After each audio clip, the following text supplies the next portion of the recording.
Oras sa buong kapuluan, 6 na minuto na makalipas ang alas 4 na umaga.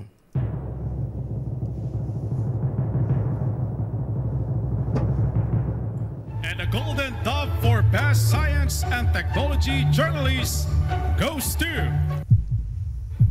Angelo Palmones, DCRH. Ito na ang 28th KBP Golden Dove Awardee, Best Science and Technology Journalist, si Angelo Palmones sa Magandang Umaga, Pilipinas. DZRH, Magandang Umaga, Pilipinas sa DZRH Radio, DZRH TV at DZRH Online. Kasama si Kuya Angelo Palmones. Magandang Umaga, Pilipinas! Kabilis ng araw. Thursday na tayo ngayon, ha? Ika-6 ng Nobyembre 2025. Sa ulo ng ating mga balita, inflation rate nitong Oktubre nanatili sa 1.7%. Black Hawk helicopter ng Philippine Air Force nag-emergency landing sa isang palayan sa Southern Leyte. Ligtas ang mga sakay. Pag-aangkat ng poultry products mula sa The Netherlands pansamantalang ipinatigil ng DA dahil sa bird flu outbreak. Supermoon na mas malaki at maliwanag nasilayan kagabi kahit sa Pilipinas. 26 billion pesos flood control project sa Cebu City pinaiimbestigahan ng Pangulong BBM kasunod na matinding pagbaha sa kasagsagan ng hagupit ng Bagyong Tino. Mga nasawi sa Bagyong Tino sumipa na sa mahigit na 85. Inaasahan tataas pa ayon naman sa NDRRMC. Typhoon Tino lumakas pa habang kumikilos papalapit ng West Philippine Sea. Bagyo naman na nasa labas pa ng Philippine Area of Responsibility, posibleng maging tropical depression Uwan sa Biyernes ng gabi o Sabado ng umaga. Bagong balita, bagong impormasyon, kasama si Kuya Angelo Palmones. Magandang umaga, Pilipinas! Kasama pa rin natin ang buong radyo natin FM nationwide, ang ating action radio station sa Luzon, Visayas at Mindanao. 91.7 BNFM Radio sa Cebu at 94.3 FM sa Jansan.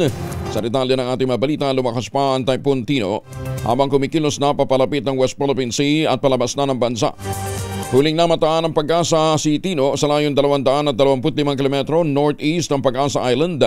Kalayaan, Palawan, taglay pa rin ang lakas na hangin umabot ng 150 km bawat oras malapit sa gitna. Ang pagbugso nito aabot ng 185 km per hour. Kumikilos ngayon ang west-northwestward sa bilis na 25 km per hour. Nakataas pa rin ang signal number 2 sa Kalayaan Island habang signal number 1 sa nalalabing bahagi ng Palawan kabilang ang Calamian Island. Asahan naman ang malalakas na buhos ng ulan sa Palawan mamayang hapon dahil pa rin sa Typhoon Tino. Ayon sa Pag-asa, maaaring mag-exit na ng PAR si Tino ngayong early morning ng Huwebes. Samantala, napanatili naman Tino o napanatili naman ang bagyo. Ito yung nasa labas pa ng Philippine Area of Responsibility. Ang lakas nito, kumikilos naman pakanluran, hilagang kanluran. Huli itong namataan sa layong 1,770 km silangan ng northeastern Mindanao, Taglayan, lakas na hanging 55 km bawat oras malapit sa gitna. Ang pagbugso nito maabot na ng 70 km bawat oras. Kumikilos pakanluran, hilagang kanluran sa bilis na 15 km bawat oras. Naku, mabagal. Makakapag-ipon pa ito ng lakas. Inaasahan papasok ito sa bansa bukas ng gabi o dili kay Sabado ng umaga. Tatawagin ito sa pangalang Uwan. Ang Uwan po sa Bisaya, ang Uwan ho ay Bisaya term ng ulan. Opisyal nang idineklara ang state of calamity sa Cebu City matapos ang panalalasan ng Bagyong Tino. Inaprobahan ito ng special session ng Sangguniang Panglungsod matapos ang rekomendasyon ni Councilor Dave Tumulak ng Cebu City Disaster Risk Reduction and Management Council. Ayon sa layon ng deklarasyon, magamit agad ang pamahalang lungsod ang emergency funds at may patupad ang mga rescue at recovery operations sa gitna ng malawakang pagbaha, landslide at pagkawala ng kuryente sa iba't ibang mga barangay. Aabot naman ng 153 million pesos ang inaprobahang disaster response budget, kung saan 120 million dito ay mula sa Quick Response Fund, 33 million pesos naman ay mula sa Relief and Recovery Assistance Fund. Samantala, nananawagan din ang Konseho ng Lungsod sa Department of Trade and Industry magpatupad ng price freeze sa mga paunang bilhin matapos makarating ang ulat ng overpricing sa gitna ng kalamidad.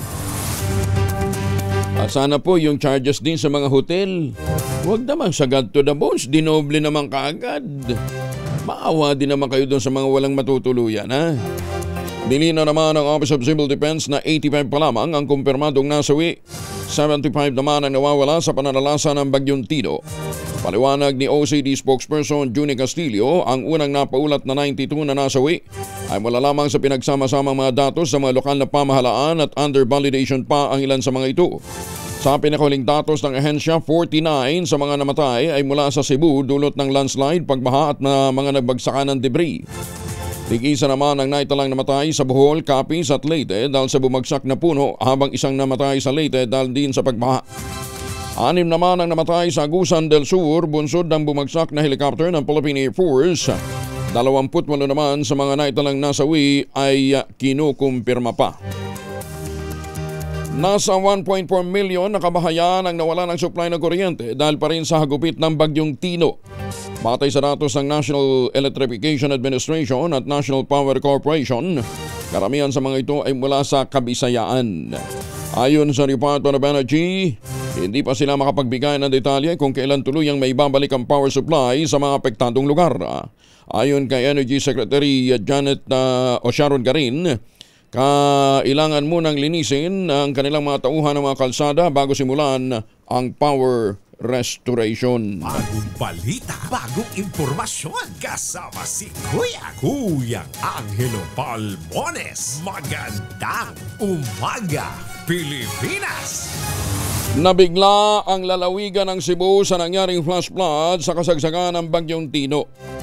Ayon kay Cebu Governor Pamela Baricuatro, bagamat ginawa nila ang lahat ng paghahanda, hindi pa rin kinaya ng mga residente ang mabilis na pagtaas ng tubig baha.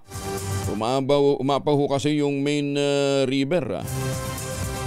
Isinisisi naman ito ni Governor Baricuatro sa mga palpak na flood control project, ganyan din sa quarrying sa lugar. Kaugnay nito, handa na rin na niyang pamahalaan lokal na makipagtulungan sa Independent Commission for Infrastructure para imbestigahan ang umano'y substandard flood control project sa lalawigan. We already submitted our findings and documents to ICI. So we will cooperate. Kung anong nandyan sa amin, kung anong nalaman namin, we will submit to the investigation. Si Governor Bam Baricuatro na talagang nasyak nung makita yung impact ho ng Bagyong Tino dyan po sa Cebu. Pero si Bagyong Tino nakalabas na ng power line. Antabayanan po ninyo mga detalye. Hindi pa 100% na naibabalik ang supply ng tubig at na kuryente sa lalawigan ng Cebu matapos nagupitin ng Bagyong Tino. Sa panayam ng DCRH at radyo natin, sinabi ni Governor Pam Baricuatro, nasa 40% pa lamang sa mga lugar sa buong lalawigan ang may water at power supply, habang 60% naman ang nasa syudad. Yan man, inaasahan anyang aabot ng 90% ang power at water supply restoration pagdating ng Biyernes. Tinataya namang tataas pa ang bilang ng mga nasawi, lalo pat 32 munisipalidad ang naapektuhan ng bagyo at nagpapatuloy pa ang rescue operations. Actually, sa province of Cebu, mga 35 municipality, at saka actually 32 pala kasi yung cities, 3 component cities yung na dito. Napakarami na damage. Po, I think that number will still go up pa. No po. Kasi mayroon pa mga missing, ongoing pa yung rescue operations. Samantala, bukas naman ang Malacanang sa anumang impormasyong maibibigay ni Cebu Governor Pam Baricuatro kaugnay ng flood control project sa lalawigan. Kasunod ito ng pagkadismaya ng gobernadora sa naranasang matinding pagbaha sa kabila ng napakaraming flood control project sa Cebu. Ayon kay Palace Branch Officer Claire Castro, naiintindihan niya ang pagiging dismayado ng gobernadora, lalo pat 49 katao ang nasawi sa lalawigan dahil sa pananalasa ng Bagyong Tino. Iginit ni Castro na mga ganitong pangyayari ang dahilan kung bakit ipinag-utos ng Pangulong Bongbong Marcos Jr. ang pagsasagawa ng investigasyon. Kung siya man po ay nagagalit, yan din po ang nararamdaman ng Pangulong Marcos Jr. At kung meron po siya pang mga alam, may mga facts, may mga data rin po, si Governor para dito mas na makakatulong sa ating gobyerno para mapanagot ang dapat mapanagot, yan po ay welcome. Nanawagan naman si Bicol Saro Party List Representative Terry Ridon sa Independent Commission for Infrastructure na imbestigahan ang QM Builders na maraming flood control projects sa Cebu. Kasunod dito na matinding pagbaha na naranasan sa lalawigan sa kasagsagaan ng Bagyong Tino. Pagbibigay din ni Ridon ang QM Builders ay kabilang sa 15 contractors na binanggit at pinaimbestigahan ng Pangulong Bongbong Marcos kaugnay ng flood control mesa. Ginit ni Ridon na oras na matapos ang investigasyon sa Bulacan ay kailangang isunod ang Cebu dahil sa baka hindi lamang QM Builders ang sangkot sa mga palpak na proyekto sa Kabisayaan. I think more or less tapos naman na po ang ICI doon sa Bulacan. And sabi ng ICI mismo, yung pong template of kickbacks and corruption ay nabuo na po nila mula dun sa testimonya sa Bulacan. So most certainly dapat ma-apply po nila yung same investigative template dito po sa pagsisiyasat. Dito po sa nangyari sa pagbaha sa Cebu at kung gumana o hindi ba gumana yung po mga flood control projects sa probinsya po ito at sa iba pa hong mga probinsya ang tinamaan po na nagdaan po sa bagyo. Oo nga naman mantakin ho ninyo, number 2 pala, pangalawa ang Cebu sa may pinakamalaking flood control project. Ang Bulacan, 43 billion. Ang Cebu, 26 billion 614. Isabela, 22 billion. Tarlac, 18 billion. Camarines Sur, 17 billion. Albay, 16 billion. Pampanga, 14 billion. Leyte, 14 billion. Walang iya. Nasaan yung mga bilyon-bilyon pondong to? May katuwiran si Governor Barry4 na magwala, magalit ng husto. Ha? 26 billion pesos yung inilaang pondo. Asan ngayon yung mga may ingay na mga kongresista ng Kabisayaan? Bakit tahimik kayo? Pagka anomalya ng ibang tao ang pinag-uusapan kahit na ilang milyon lang yun Di ba? Nanggagalaiti kayo, kaliwat kanan ang investigasyon nyo. Ngayon, bilyones yung pinag-uusapan. Silent night. Magandang umaga, Pilipinas! Magandang umaga kay Congressman J.J. Suarez. PNP Northern Samar nagbigay ng tulong sa mga pulis sa Southern Leyte na naapektahan din ng Bagyong Tino. Detalye na balita mula kay Jane Galit Bantayan, Aris 34, Jane Membuntag. Nagbigay ng tulong ang PNP Northern Samar sa kanilang kapwa-pulis sa biktima ng bagyo sa Southern Leyte. Iniulat ng PNP na nagkaroon ng team ng relief operation sa mga kasamang apektado ng Bagyong Tino doon sa Southern Leyte Police Provincial Office o SLPPO kahapon. Nanguna sa pagbibigay ng tulong si Police Colonel Sonny Umingan, Provincial Director ng Northern Samar Police Provincial Office. Isa ang Southern Leyte sa Eastern Visayas na hinagupit ng Bagyong Tino at biktima rin dito ang kasamang mga pulis. Umabot naman sa 200 na relief goods at iba pang mga essentials na pangangailangan ang naibamahagi. Matapos ang 10 oras na biyahe mula dito sa Northern Samar papuntang Southern Leyte upang personal na maibigay ang nasabing tulong. Isang pasasalamat naman ang ipinaabot ng Southern Leyte Police Provincial Office sa ilalim ng pamumuno ni Police Colonel Raimundo Graviles, Provincial Director, sa tulong na binigay ng mga pulis dito sa Northern Samar. Samantala, patuloy naman ang PRO-8 o PNP Region 8 sa mga relief at recovery operations sa mga lugar na naapektuhan na nasabing Bagyong Tino. Katuwang dito ang mga lokal na pamahalaan at iba pang opisina ng gobyerno. Mula sa Aksyon Radyo Katarman, RH34 Jane Galit Bantayan ng DZRH. Una sa Pilipinas. Una sa Pilipino. Dagan salamat, Jane Galit Bantayan. Alas 4:20. Oy mga misis, amoy araw mas Mr. pag-uwi galing ng trabaho abay dalian sa germs sa katawan nila. Para labanan ang amoy araw to may pawis, gumamit ang Shield Bath Soap regularly. Unbeatable ang Shield sa paglaban sa germs versus another brand by Shea Butter. Pampalambot ng kuti sa presyong abot kaya 12.50 SRP. Kaya naman recommended ito ng Philippine Nurses Association. Kaya mga misis, I challenge you. Subukan ang Shield Bath Soap, galit sa sakit, may malasakit. sulit na sulit. Mahiwagang tunog. 3,000, 3,000 ang naghihintay na premyo sa Mahiwagang Tunog. Ayan. Hindi ho tayo nananakot. Dalawang items ho ang ating hinahanap. Parehong nakikita ho yan sa madalas sa mga party. Huwag na natin sabihin sa mga lamayan. Sa mga party nakikita ho natin yan. Basta medyo malapit-lapit. 3,000 pa lang yung premyo eh. Saka na tayo magbigay ng giveaway na clue. Pagka yun talagang malakihan na ha. Ayan. Ang inyong mga sagot ipapadala po ninyo sa 0919-282-6485. Sundin ang tamang format po ng pagte-text, empty space, name / address / contact number / at ang inyong sagot. Isang beses lamang po maaari mag-text sa ating text line gamit ang inyong mobile number. Sa mga sasagot online, kinakailangan meron kayong sharer badge. Ayan ha. Hinuhugasan daw ba ng anong tawag dito? Pride detergent yung Hindi. Hindi. Kasi isang item dyan disposable eh. Maganda umaga, Pilipinas. Ibigay ko tuloy yung clue MDRRMO Buluan, Maguindanao del Sur nagbigay ng babala sa mga namamangka sa Buluan Lake matapos malunod ang isang ginang dahil sa pagtaob ng bangka. Detalye ng balita mula kay Jun Di Makutak, Alis 19. Assalamualaikum, Brother Jun. Alaikum assalam, Kayang Angel. Nailibing na ang ina na nalunod sa tumaob na bangka sa Buluan Lake, Buluan, Maguindanao del Sur. Ang babae ay kinilalang si Salama Calon, 40 years old, na nalunod matapos may salba ang 5 anak, katuwang ang kanyang asawa, sa tumaob nilang pump boat habang patungo sa fish pond sa bahagi ng Barangay Maslabing.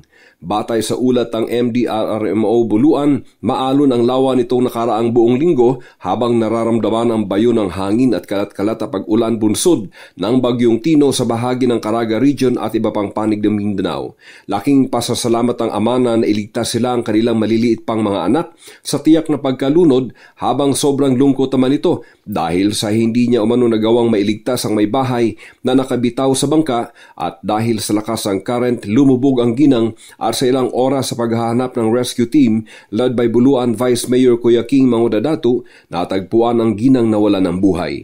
Ang LGU Buluan led by Mayor Datu Ibrahim Jong Mangudadatu at ang Provincial Government of Maguindanao del Sur ay nagpaabot ng tulong sa pamilya. Inihatid ang mga sako ng bigas at canned goods sa tahanan ng pamilya sa Barangay Talitay, Buluan, Maguindanao del Sur. Nagbibigay babala naman ang MDRRMO Buluan led by Department Head Aladin Kali na maging maingat sa pamamangka sa Buluan Lake habang malakas pa ang alon bunsod ng sama ng panahon. Mula sa Central Mindanao, RH19, Jun Di Makutak, DCRH. Una sa Pilipinas, una sa Pilipino. Sukran, Jun. Maganda umaga, Pilipinas. 24 na makalipas ang 4:00. Nagbahagi naman ng kanyang kaalaman at expertise si Pair Cargo Assessment Composite Division Special Deputy Collector Dr. Sigrid Manawis sa mga meat inspection officers at local government unit kaugnay ng pagsusuri ng mga agricultural products. Ang aktibidad ay bahagi ng Second Border Inspection Training Seminar for LGU deputies and meat inspection officers assigned at CSWS. Ang tema nito BOC Program on the First Border Inspection of Agricultural Goods. Galing ni Dr. Yeye Manawis. Sa pamamagitan nito, muling pinagtibay ang mahalagang papel ng National Meat Inspection Service sa pagtitiyak na ligtas at dekalidad ang karne at iba pang mga produktong agrikultural sa bansa.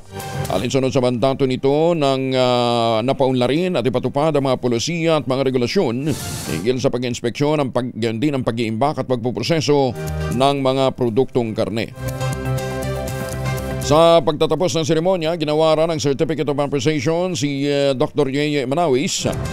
Isa'y binahagi nitong oras at kalaman upang masiguro ang ligtas at dekalidad ng mga produkto para sa mga mamimili sa buong bansa. Ay, sa mga kaibigan natin dyan sa Pair Cargo ng BOC NAIA, good morning. Ingat kayo.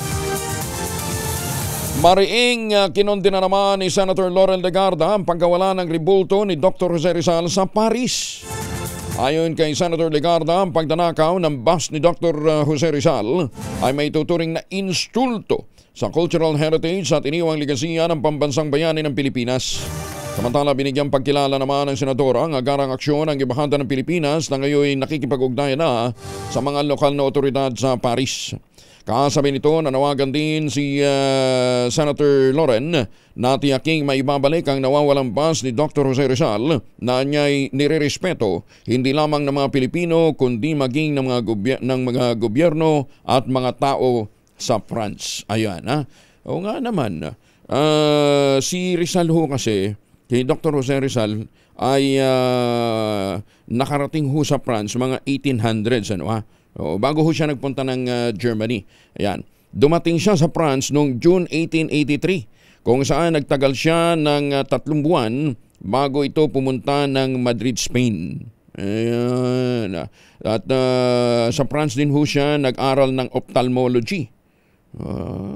Kaya na-impluwensyahan din siya ng democratic ideals at mga value ng mga Pranses. Ayun, ha? Kaya kilala din ho si Rizal sa France. At saka alam ho ba ninyo sa Germany, napuntahan ko yung napuntahan ko yung rebulto niya din sa Heidelberg, Germany. Diyan niya sinulat yung The Flowers of Heidelberg. Di ba? Gather ye rosebuds while you may. Tomorrow is a dying day. Hindi ibig sabihin maghanap ka ng mga chicks habang bata ka pa. Ang sinasabi niya po, habang ikaw ay nabubuhay, mag-ipon ka ng panahon na ikaw ay masaya at kontento. Yun ang ibig sabihin nun. Yung iba naman literal kasi in translation, huwag kayong ganyan. Hindi naman ganun ka-chickboy si Rizal. Maganda umaga, Pilipinas! Magandang umaga ho sa mga Pilipino sa Taiwan. Pameban lang dyan po sa Las Vegas, Nevada. Kumusta na po kayo? Ingat po kayo. Inihayag naman ni Agriculture Secretary Francisco Chu Laurel na hindi nito aasahang maantalang supply ng bigas sa Visayas at Mindanao dulot ang epekto ng Tropical Cyclone Tino. Subalit nagbabala na posibleng makaranas din ng matinding pagkalugi sa produksyon ng mais. Ayon kay Laurel, hindi siya masyadong nag-aalala sa bigas dahil halos patapos na ang anihan sa mga pangunahing lalawigan na pinagmumulan ng supply at halos sa mga apektadong rehiyon ng bagyo ay hindi naman pinagkukunan ng bigas. Ngunit maaaring magkaroon ng isyu sa mais dahil halos 33,000 hectares na maisa ang naapektuhan ng Bagyong Tino. Inatasan din ng kalihim ang lahat ng regional field officers na magpatupad ng rapid damage assessment at maghanda ng mga potensyal na hakbang sa mga darating pang malalakas na bagyo na maaaring tumama naman sa Northern Luzon ngayong weekend.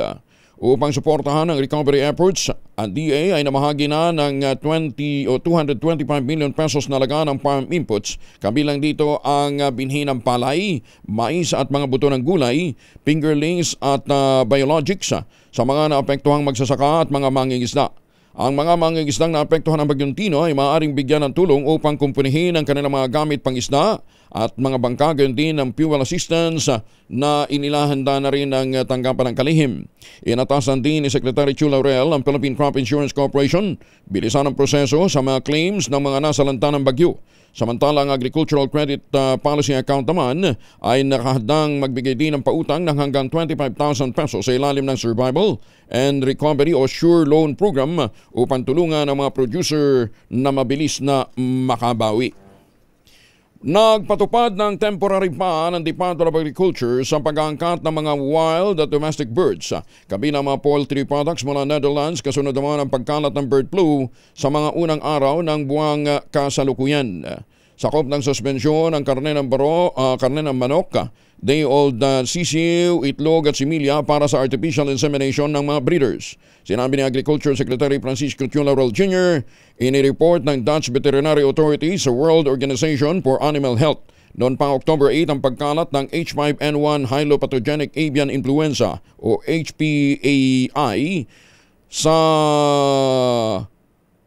the Netherlands noong October 6 at ito'y nakahawa na sa mga domestic na ibon. Bilang aksyon sa rekomendasyon ng Bureau of Animal Industry, ipinagutos ng kalihim ng Department of Agriculture ang import freeze upang protektahan ang populasyon ng mga manok o poultry sa bansa at mapigilan ang pagpasok ng HPAI virus. Ang poultry industry ayon kay Laurel ay mahalaga sa food security at pangunahing susi ng pamumuhunan ng marami nating kababayan. Magandang umaga, Pilipinas! Investigasyon sa flood control project sa Cebu hindi napapanahon sa Davao. Hindi napapanahon ayon sa ICI matapos naman magsagawa ng inspeksyon sa Davao City.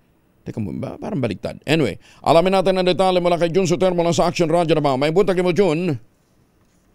May buntag usab Kuyang Angel, nilinaw ng Independent Commission for Infrastructure o ICI na wala silang natanggap na direktiba upang pagtuunan ng investigasyon ang flood control project sa Cebu. Ayon kay ICI Special Advisor Rodolfo Azurin Jr., sentro ng kanilang kasalukuyang investigasyon ang rehiyon ng Central Luzon, ngunit sinama na rin nila ang mga lugar na may nakabinbing flood control projects. Dagdag pa ni Azurin, hindi napapanahon ang pag-iimbestiga sa Cebu dahil kasalukuyan pa itong binabaha at patuloy ang mga operasyon ng pagsagip. Ngunit tiniyak niyang darating din ang kanilang team sa nasabing lugar upang magsagawa ng pagsusuri sa tamang panahon. Nabatid na kahapon, Nobyembre 5, 2025, nagsagawa ng inspeksyon sina Azurin, dating ICI Advisor Benjamin Magalong at DPWH Undersecretary Arturo Bisnar sa flood control projects sa Pangyan, Kalinan at Matina Grabahan sa Davao City, kabilang na ang rockfall knitting projects sa Junction Shrine Hills sa Diversion Road, Davao City. Ito si Jun Suter para sa DZRH. Una sa Pilipinas, una sa Pilipino. Daghang salamat, Jun Suter. Bagong balita, bagong impormasyon. Kasama si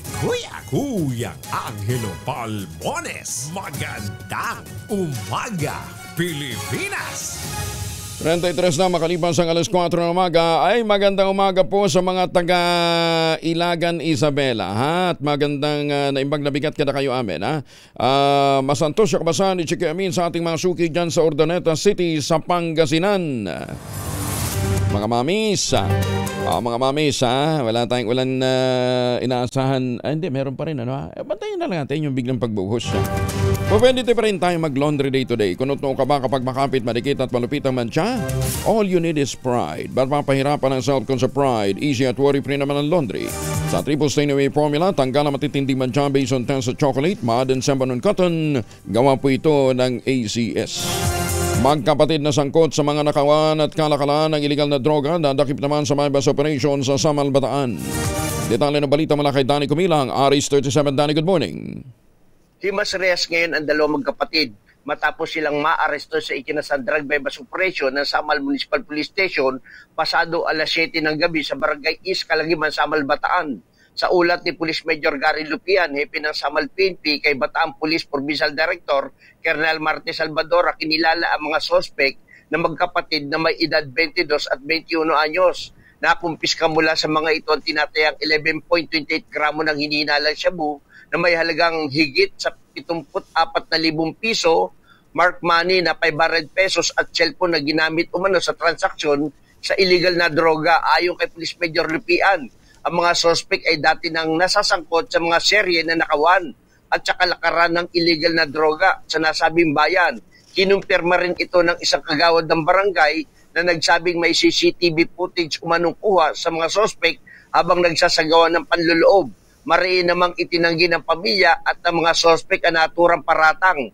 Gayunpaman, sinabi ni Police Major Lupian na dati nang nakasuhan ng robbery ang magkapatid noong taon 2020, ngunit na-dismiss ang kaso matapos hindi ituloy ng complainant ang reklamo. Noong 2022, muling nahuli ang mga ito sa kasong may kinalaman sa illegal na droga, ngunit nakalaya rin taon 2023. Sa kasalukuyan, naharap ang magkapatid sa paglabag sa Republic Act 9165 o ang Comprehensive Dangerous Drug Act of 2002 at kasalukuyang nakakulong sa Samal Municipal Police Station habang patuloy ang investigasyon. Danny Kumilang, RH37, DZRH, una sa Pilipinas, una sa Pilipino. Maraming salamat, Danny. May paaba kay kayungan sa mga suki naman natin dyan ho sa Pampanga. Naimbag na bigyan sa ating mga suki sa Bulog, Cagayan. Baka may mga importanteng lakad ho kayo, may dalawang formulation ng family alcohol na pwede nating pagpilian. Yung family 70% isopropyl alcohol, especially prepared for clinics, hospital, pharmacies, laboratories, pero okay na okay din po yan sa mga households. Very effective sa disinfection at sterilization. Ganyan ang bagsik ng family 70% isopropyl alcohol. Maghapon man natin gamitin, no problem. Hindi po manunuyo yung makamay dahil meron po itong moisturizer. Yun namang mabangong family rubbing compound improved alcoholone. Ayan po yung mabangong isopropyl alcohol na ginagamit po ng mga masahista, mga barbero, mga doktor, mga nurse, mga komedrona for sponge bathing and other cleansing purposes. Family rubbing alcohol parang DCRH subok na sa mahabang panahon. Mabibili sa namang butik at convenience stores nationwide. Family rubbing alcohol, hindi lang pampamilya, pang sports pa. Umakyat naman sa 14.3 billion pesos ang net income ng Philippine Amusement and Gaming Corporation of PAGCOR mula Enero hanggang Setyembre pa lamang ng 2025. Sumasalamin sa magandang performance at mas malakas na kita ng ahensya. Ito ay mas mataas ng 49% kumpara sa 9.63 billion pesos na naitala sa katulad na panahon noong 2024. Naitala ng PAGCOR ang kabuang kita na 84.1 billion pesos sa nakalipas na 9 na buwan. Ayon kay PAGCOR Chairman at CEO Alejandro Tenco, ang kanilang financial performance sa isang malinaw na refleksyon ng pinalakas at pinigting na pagtutok na sa pamamahala, digital transformation, gayon din ang sustainable at responsableng pagpapalaro. Masaya rin binilita ni Chairman Tenco na tumaas ng 11% ang kontribusyon ng PAGCOR sa nation building. Ito ay alinsunod sa mandato ng batas na dapat malaking bahagi ng kanilang pondo ay o ng kinikita ay bibigay sa gobyerno. Sa nasabing halaga, 36.06 billion pesos ang napunta sa national government alinsunod sa Presidential Decree 1869 kasama ang pondo para naman sa Dangerous Drugs Board at PhilHealth. Magandang umaga, Pilipinas! Ginang arestado sa bypass operation ng PNP sa Dagupan City. Higit sa 600,000 pesos na laga ng shabu ang nakumpiska. Detalye na balita mula kay Freddy Pajardo, RS38. Masantos siya kabasan, Freddy. Masantos siya kabasan ko yung Angel.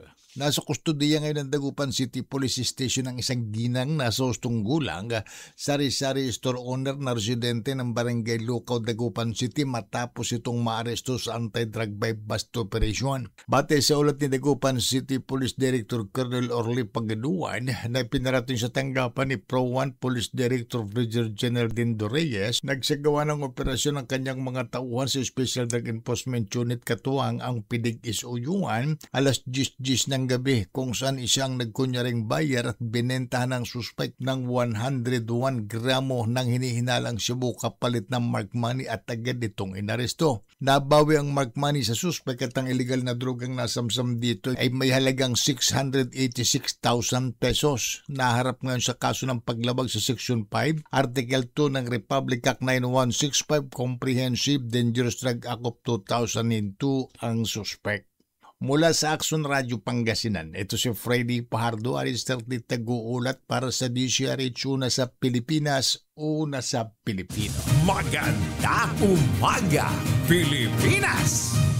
Tinain makalipas ang alas 4 ng umaga sa mga kababayan natin pabalik na ng Pilipinas, sa mga suki natin galing ng Hong Kong, Taipei, Taiwan, sa mga galing po ng Middle East, sa mga seafarers natin, magandang umaga. Maraming salamat sa inyong dollar remittance. Kaya tumatatag ang ating ekonomiya dahil po sa ating mga bagong bayani. Magandang umaga sa mga Pilipino dyan sa Kuwait. Thank you sa inyong kontribusyon. Pag uwi nyo na Pilipinas, lubusin na ho ninyo. Huwag na ho kayong bumili ng imported at tsokolate. Meron po tayong tangerine chocolate. Ang tangerine chocolate po ay brand ng mga magnaniyog ng mga magsasaka dyan po sa lalawigan ng Quezon. Sa tulong po ni Dr. Helen Tan, yung po mga planting material ng kakao galing Davao, hinakot po yan, itinanim sa ilalim po ng mga nyugan, kaya ngayon nagpo-produce na ho sila ng dekalidad na kakao beans, pinoprocess para maging tangerine chocolate. Available yan sa 0919-095-5935. Wala po ho siya sa mga supermarket kasi.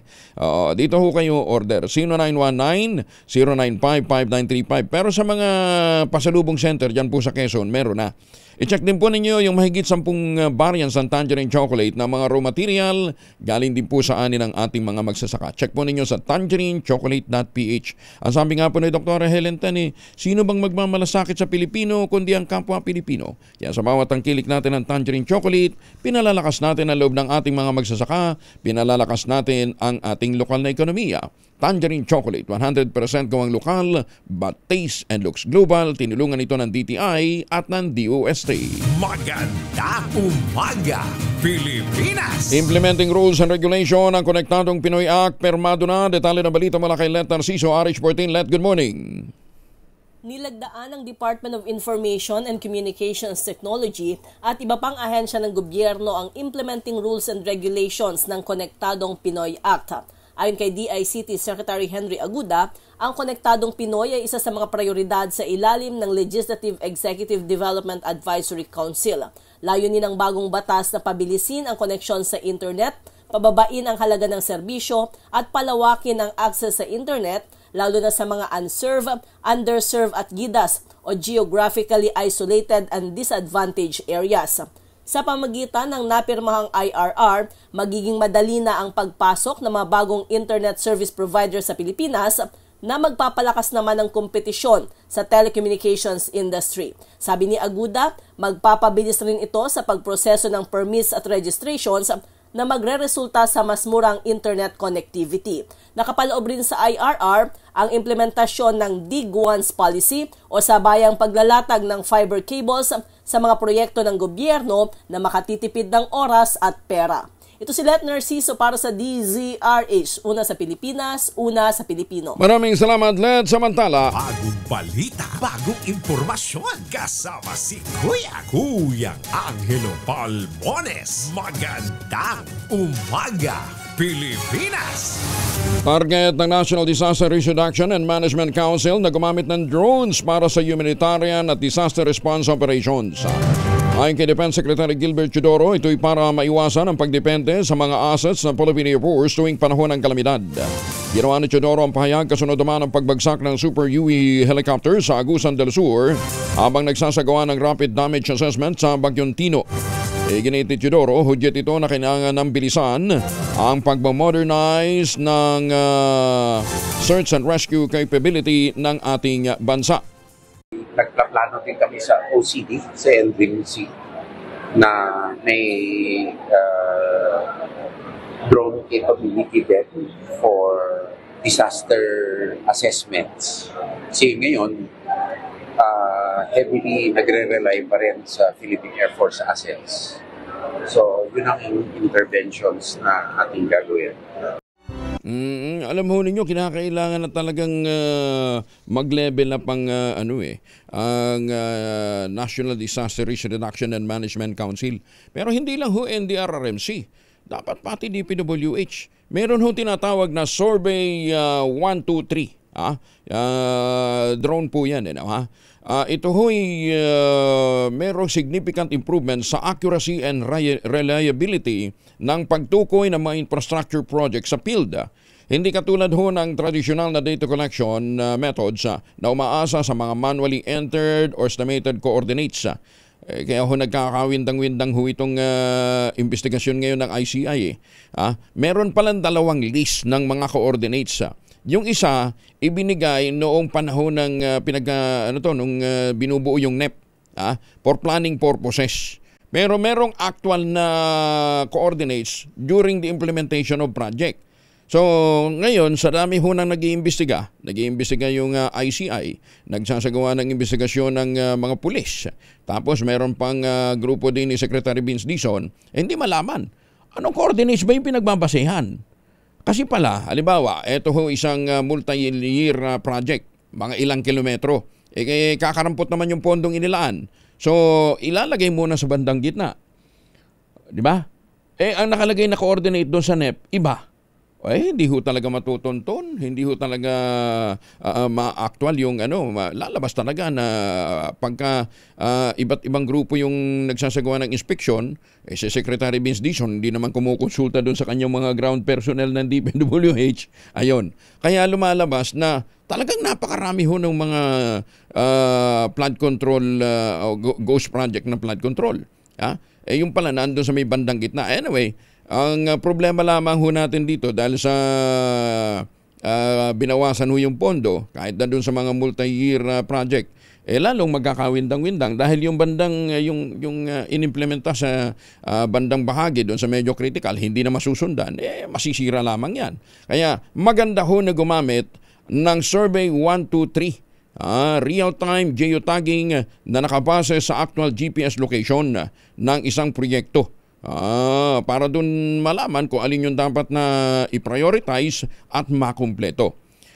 This assures that the spatial data recorded directly reflects the true geographic location ng bawat infrastructure activity. Siyempre, makikita natin ang accountability at precision sa project monitoring and reporting.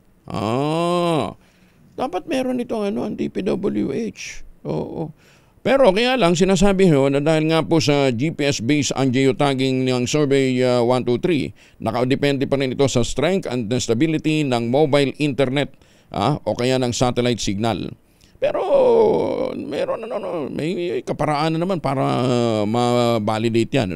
Kaya dapat kombinasyon ito ng field verification at post-processing technique kapag gagamit ng ganitong klase ng teknolohiya. Magandang umaga, Pilipinas! Samantala, libre ang... kakaiba naman ito, Magbubukas ng kauna-unahang sensory laboratory ang SM Mall of Asia sa Pasay City.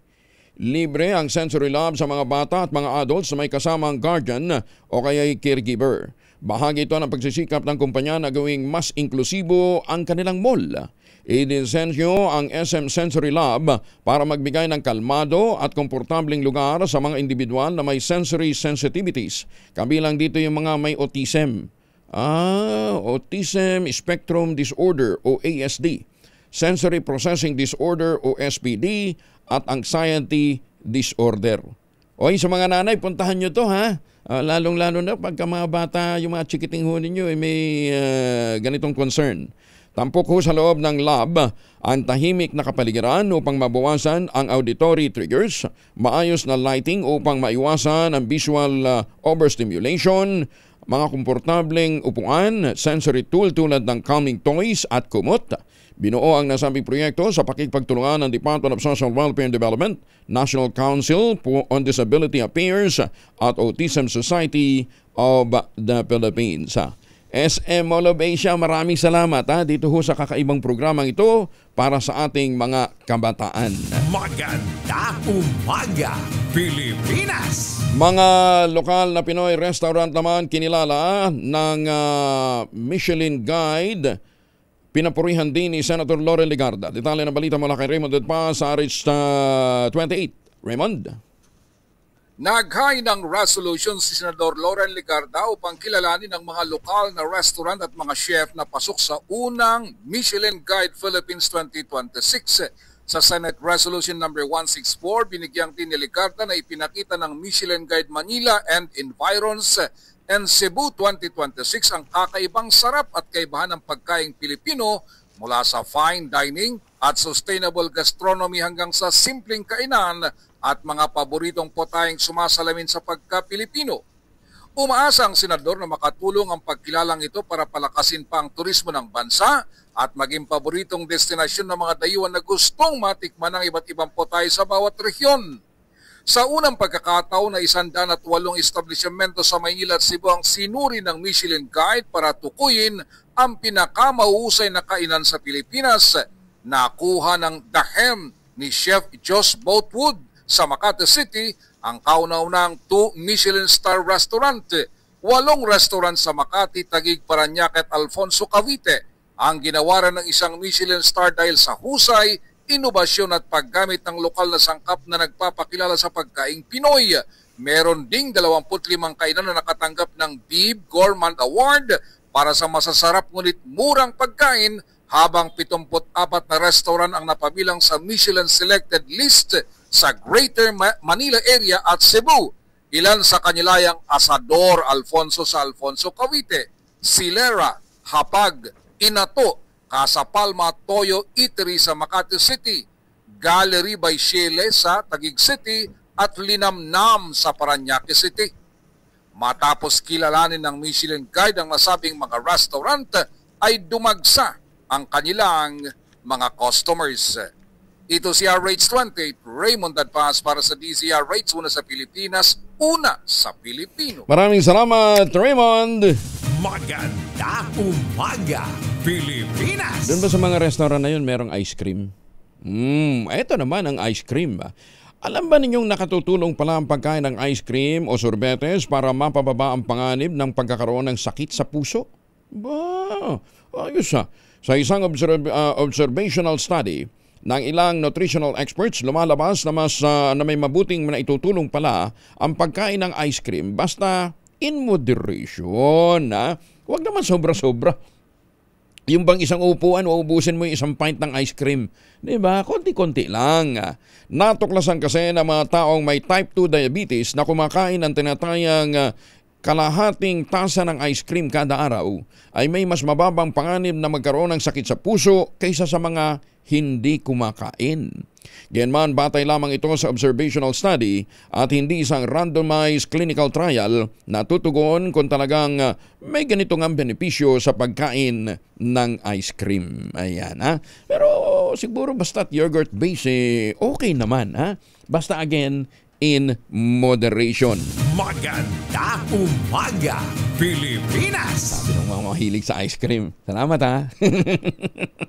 Naalala ko tuloy yung mama ko noon. No? Mama ko noon, pagka may sakit,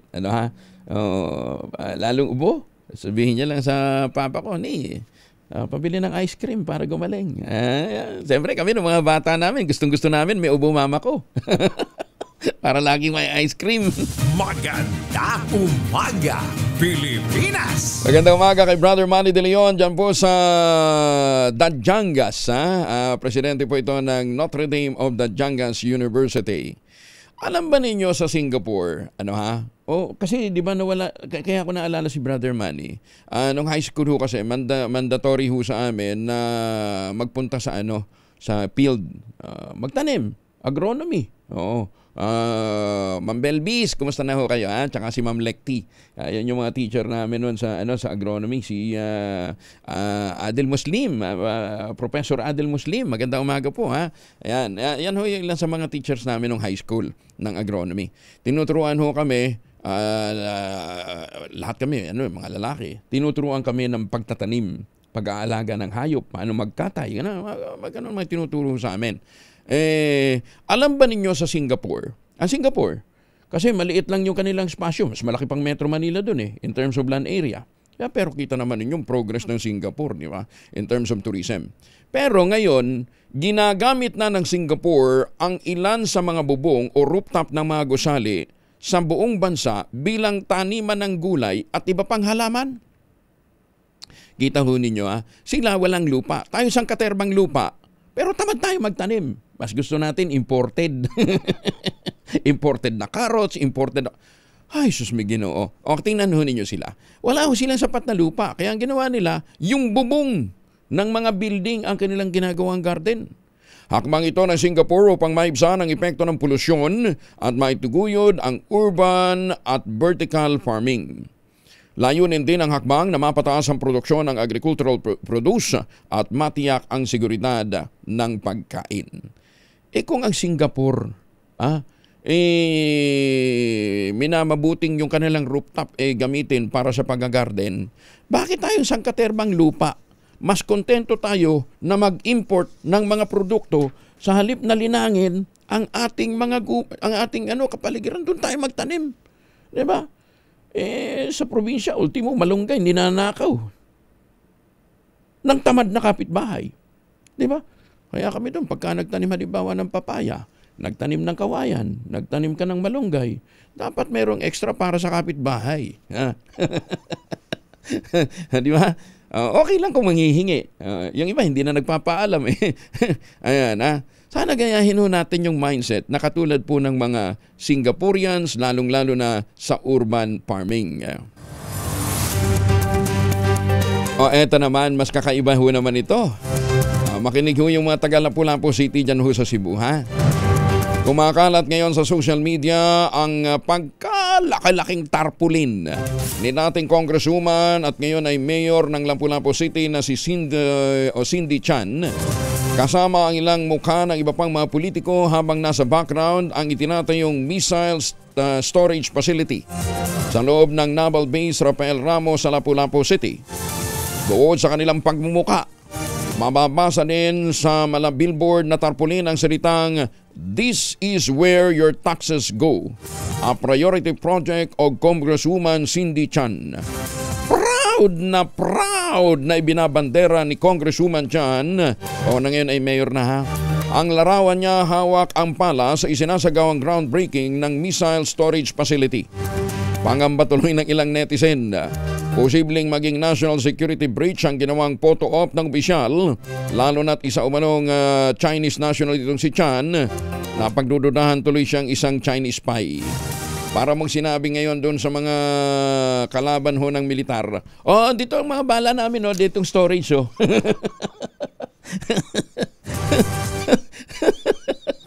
Talino talaga. Ang talino talaga ng mga politiko natin. Tapos parang si General Browner. Ang sabi ni General Browner, hindi, tayo handang-handa tayo 20 to 30 days. Dahil bago dumating yung suporta ng ating mga kaalyado, ready tayong i-depensa ang bansa. General Browner, nakakasiguro ko sa mga dinadaldal mo. Wala ba nagpapayo kay General Browner na mas mabuting manahimik na lang? Di ba? Dinidisclose mo yung strategic capability mo Tapos sa bandang huli. Pero sa totoo lang, kulang pa rin naman tayo ng armas. Ay, sus may Ginoo. Yan po ang hepe ng Armed Forces of the Philippines. Brainless! Magandang umaga, Pilipinas! Ewan ko. Bakit ba napili natin hepe ng Armed Forces? Pinapangalandakan mo pa. We need 20 to 30 days bago daw makarating yung ngayon. Nandyan na nga yung mga bases Ano sinasabing mo 20 to 30 days? Kaya nga tayo meron tayong kasunduan sa Amerika. Kaya nga sip-sip tayo sa mga kano Di ba? Pagkatapos sasabihin mo mga 20 to 30 days bago natin bago inaasahan natin darating yung mga suporta ng ating mga kaalyado. Ayan pero sa totoo lang, kulang pa rin tayo ng capability. Happy yan ang Armed Forces of the Philippines. Yan Ginoon, maawa naman kayo sa Pilipinas. May bagyo, may lindol, may baha. Dinagdagan pa ho kami ninyo ng mga incompetent na mga opisyal. Magandang umaga, Pilipinas! Galit na galit talaga ang langit sa atin. Binigyan tayo ng pondo para sa flood control, naibulsa naman ng iilan. Tapos nung iniimbestigahan, biglang natigil hanggang kay saldi ko na lang yan hindi na po pwedeng tumaas pa. Ay, Ginoo ko. 2 minuto na lamang bago humagla 5 ng umaga, oras na para tayo po naman ay mag-ultabayo. Ang ultabayo po ay postbiotic with Lactococcus lactosерine plasma. Galing po ito sa Japan. Dumaan po ito sa mahabang clinical trial. Hindi po testimonial, hindi po kwentong kutsero, kundi human clinical trial. Ang bawat kapsula po ng ultabayo nagtataglay ng 50 billion cells ng Lactococcus lactosерine plasma. Kaya napaka-potent po nito na pagpasok po sa ating katawan, ina-activate nga po yung PDC, yung plasmacytoid dendritic cell. Yan po yung dinatawag na mga dalubhasa na commander ng ating immune system. Pero sabi ho ng mga dalubhasa, pinakamaganda, mga 1 oras bago matulog, 2 kapsula. Doon ho natin mararamdaman ang mga benepisyo ng ultabayo. Ayan mas mararamdaman ho pala. Ayan, kasi nga mararamdaman nyo talagang magandang tulog ho ninyo. Ilan lamang ho yan sa mga benepisyo ng ultamayo na nakatutulong para ma-achieve natin ang magandang tulog. Siyempre, magandang tulog, magandang gising. Ayan, Ang ultamayo po ay rehistrado sa Food and Drug Administration, halal certified. Available po ito sa Mercury Drug, Mesco Drug, Joann's Pharmacy, Curamed, HB1 Plus Pharmacy at Stoutstar Drug. At kung may mga katanungan pa ho kayo, mag-text lamang sa 0931-033-2871. Ang magandang balita kapag bumili ka ng isang box ng Ultabayo Postbiotic, yung 30 capsules sa alinmang Mercury Drug Store sa buong bansa, makakakuha ka ng free 100 pesos Mercury Drug Gift Certificate. Promo runs from August 1, 2025 to July 31, 2026 per DOH FDA CFRR permit numbers 0981-0/2025. Mahalagang paalala, ang Ultamayo ay hindi gamot at hindi dapat gamiting panggamot sa anumang uri ng sakit. Oras sa buong kapuluan, alas 5 na ng umaga. Magandang umaga, Pilipinas!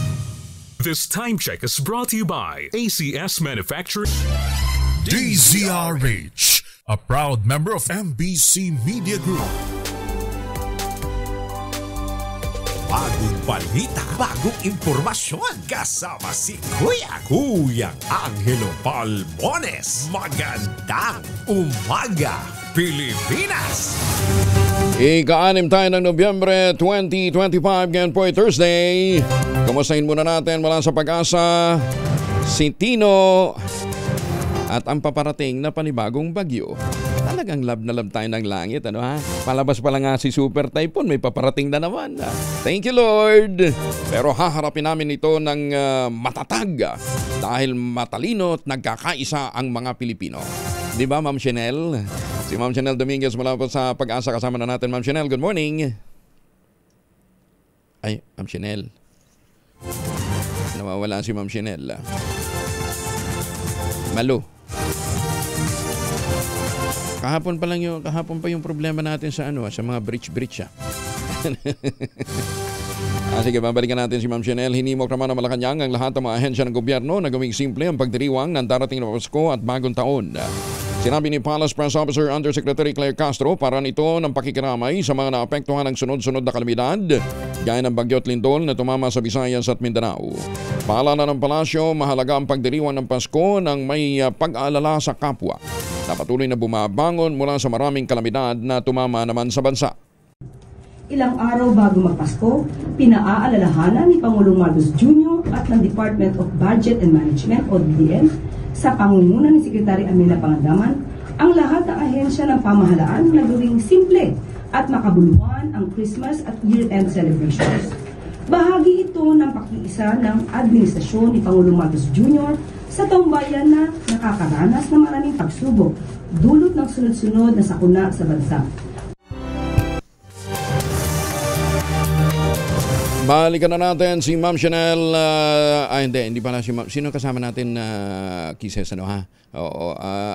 Si Alzar Aurelio. Sir Alzar, good morning. Magandang umaga po sa ating lahat. Si Bagyong Tino ay nasa labas na po ng ating Philippine Area of Responsibility. Bagamat nakataas pa rin ang signal number 1 dahil sa lawak ng bagyong ito sa Calayan Island. Pero inaasahan natin ng unti-unting lalayo at maaaring ngayong araw ay mailis na po natin yung wind signal number 1 sa Kalayaan. Sa Kalayaan ay makakaranas pa rin ng mga masuningit na panahon, mga pamisa-misang nalakas na pagulan at may kasamang pagbugso ng hangin. Samantala sa Zamboanga Peninsula, Aurora, Quezon at din sa dalawang bahagi ng Palawan, kasama na yung Basilan at Tawi-Tawi ay magiging maulap ang kalangitan na may mga kalat-kalat na pagulan at thunderstorm. Tulad yan ng trap ng Bagyong Tino. Yung amihan ay maabot hanggang dun lamang sa Batanes, kaya asahan ang maulap na kalangitan at may mga pagulan. Kadalasan ay may hinang pagulan. At yung shear line ay nagdadalay din doon ng mga kalat-kalat na pagulan at isolated thunderstorms sa Cagayan. Sa lalabing bahagi ng bansa, kasama Metro Manila, alala yung ating mga kababayan na nasalanta ng Bagyong Tino ay magiging maganda at maliwalas ang panahon, bahagyang maulap hanggang sa maulap ang kalangitan. Asahan ng mahigit na panahon ngayong araw kumpara nito nakaraang araw. Pero may chance pa rin ng mga biglaang buhos ng ulan dahil sa thunderstorm. Wala na tayong gale warning dahil palayo na ito ang Bagyong Tino. Pero mag-ingat pa rin ating mga kababayan na babalak pumalaot sa ating mga karagatan dahil sa mga nabubuong thunderstorm sa hapon o sa gabi. Samantala, ang bagyong nasa labas ng PAR ay lumakas, naging tropical storm na may international name, Phong Wong. Phong Wong? Yes po. Anong spelling nun, Alzar? F-U-N-G-W-O-N-G. Phong Wong talaga. Okay, yan ang international niya. Pagpasok dito by Friday, 1. Opo, 1. Oo. Lumakas ha? Ay, Opo, lumakas ito dahil nasa karagatan nito. Ang layo ng sentro ng bagyo sa ating bansa ay halos 1,700 o more than 1,700 kilometers east ng Mindanao. Ang lakas ng hangin nito ay maabot sa 65 kilometers per hour. Ang pagbugso ng hangin ay nasa 80 kilometers per hour. Ang pagkilos ito ay northwestward sa bilis na 20 km per hour na inaasang base sa ating track nito nalapit sa bansa, mostly dito sa northern and central Luzon. Northern and Central Luzon. Opo. Wow. Ay, yung pinangangambahan nating ma-develop siya sa super typhoon. Posible pa ito. Posible pa rin. Malayo pa itong kayang tatahakin bago tumama o maring bago makarating sa kalupaan sa ating bansa. Wow. Tapos norte at saka Central Luzon ang tumbok so far sa ngayon. Pagdasal natin siguro, Alzar, pinakamainam talaga. Bukod sa paghahanda, dagdagan natin dasal. Sana naman tumaas pa ito para wag nang tumama sa kalupaan. Si Tino, saan ang tuloy? Ano po ulit yung talong po? Si Tino, saan tutuloy?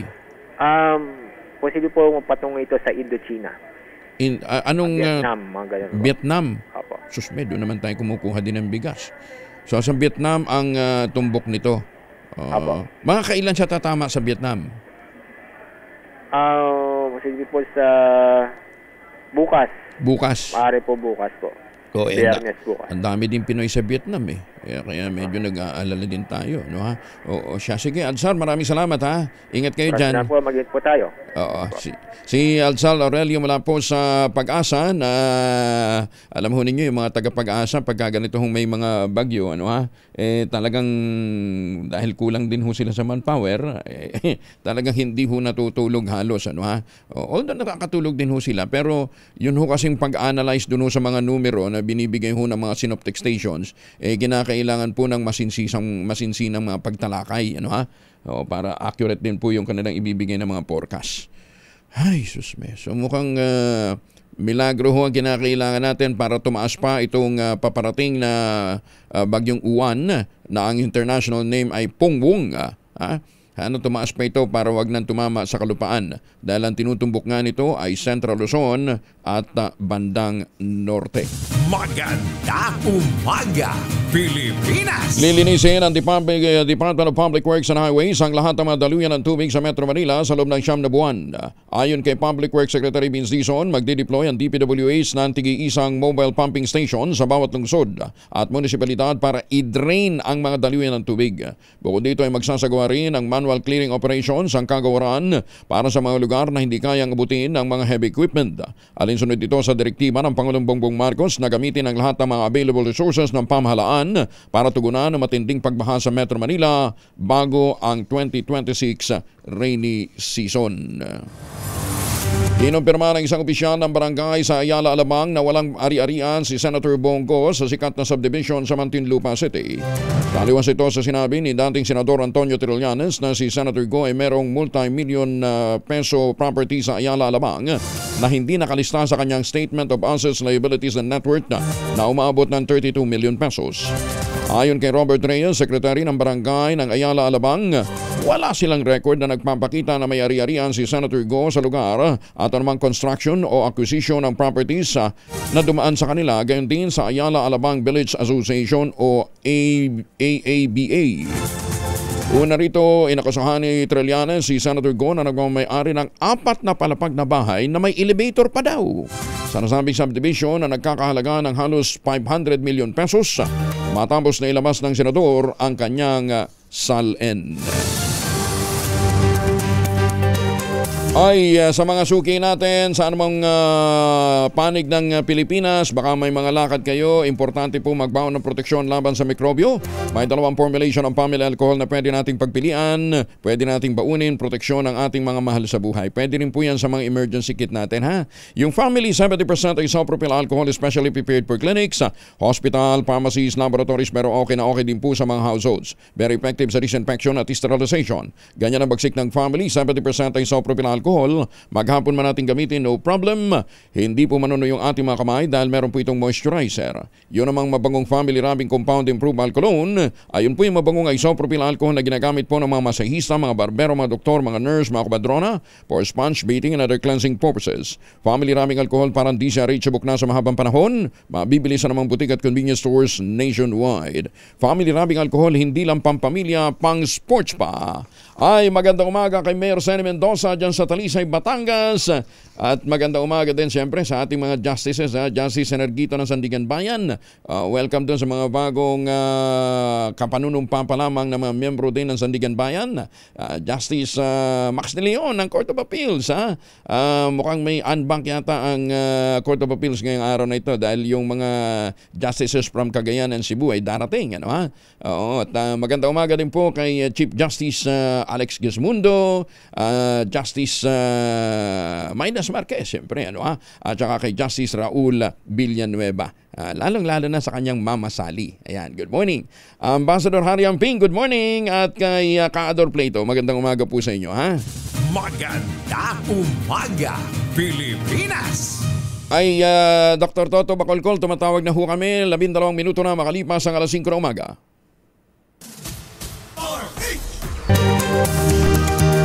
Labinanim na minuto na makalipas ang alas 5 na umaga.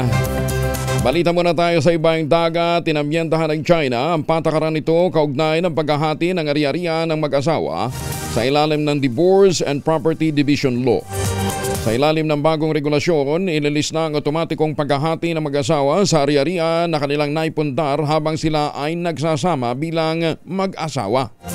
Sa bagong patakaran, kailangan mo nang ipakita ng magkabilang panig na kanilang o na talagang nag-ambag sila sa pagbili o pagbabayad ng ari-arian sa pamamagitan ng bank transfer, kontrata, resibo at iba pang dokumentasyon upang magkaroon ng karapatan dito.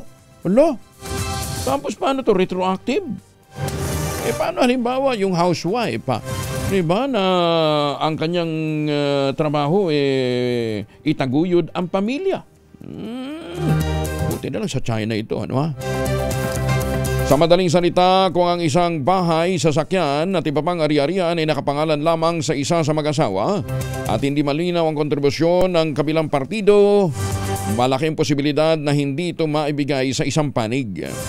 Itinuturing ang nasabing bagong batas bilang tugon laban sa pag-angkin sa ari-arian sa ilalim ng diborsyo at sa mabilis na pagtaas ng presyo ng real estate sa mga lungsod gaya ng Shanghai at Beijing. Ganun ba yun? Hindi naman siguro ubra yun dito sa Pilipinas. Wala naman divorce law dito sa Pilipinas Babala naman sa mga mahihilig uminom ng sleeping pills o melatonin tablets at mga gamis. Iniuugnay sa pagkakaroon ng sakit sa puso o heart failure ang labis na pagkakaroon ng melatonin sa katawan. Sa inisyal na pag-aaral sa Amerika, natuklasan na may 90% na tsansang atakihin sa puso ang isang individual na regular na umiinom ang nagte-take ng melatonin sa loob ng 1 taon o higit pa.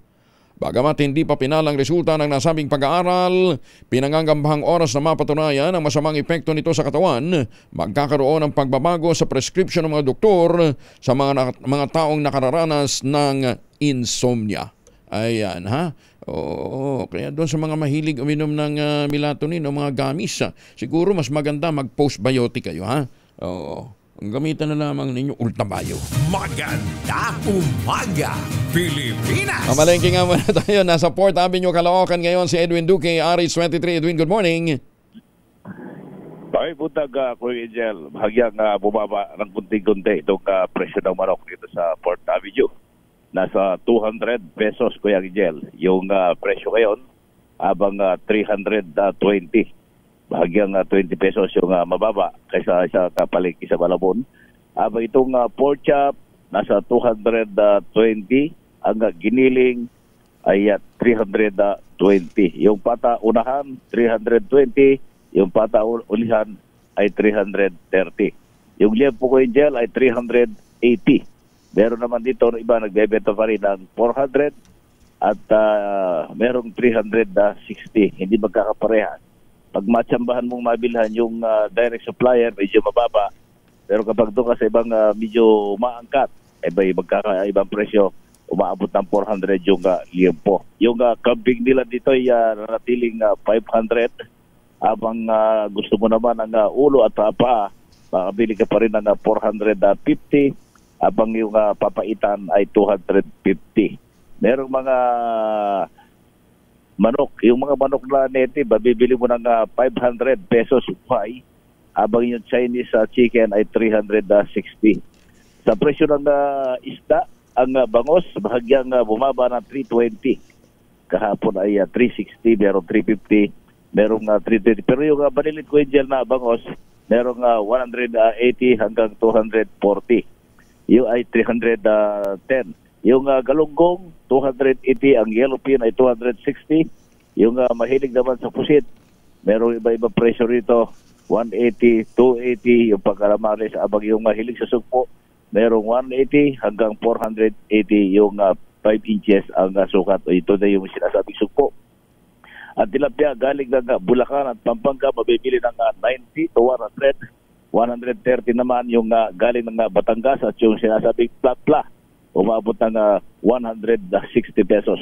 Yung bisugo, 260, abang yung salay-salay, 260 pesos.